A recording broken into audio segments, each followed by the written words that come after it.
September is Childhood Cancer Awareness Month. So tonight, Joe Hickman has a profile of courage. It's from a woman who's battled some of the worst adversity you can imagine.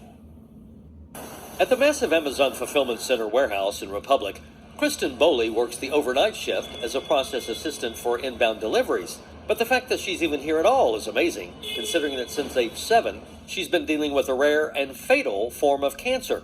It's been 25 years with cancer and 32 currently. It's called rhabdomyosarcoma, where malignant cancer cells form in muscle tissue.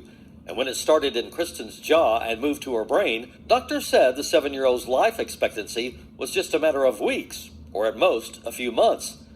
What followed was chemo, radiation, new treatments, and over 500 surgeries that involve removing part of her face and losing her voice. And then at the age of 16, I had a massive stroke that left me completely paralyzed my right side.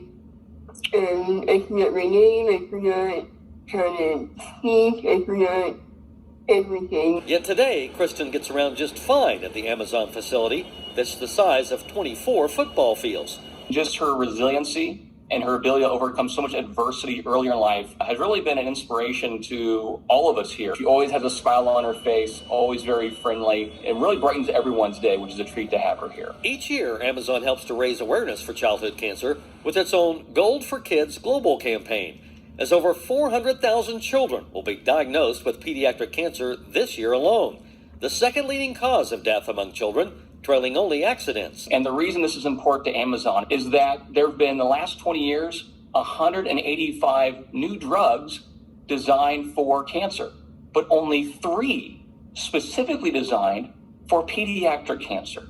And so since 2017, Amazon's donated $16 million for pediatric oncology programs. It's really an underfunded, underexplored area. And as Kristen continues her battle, living now a quarter century longer than doctors thought, she's serving as an inspiration for those who admire her faith in life. I think if any of us have a bad day, we might think it's the end of the world. But when you might be faced with your end of the world, it gives you a whole different perspective. Reporting for KY3, I'm Joe Hickman.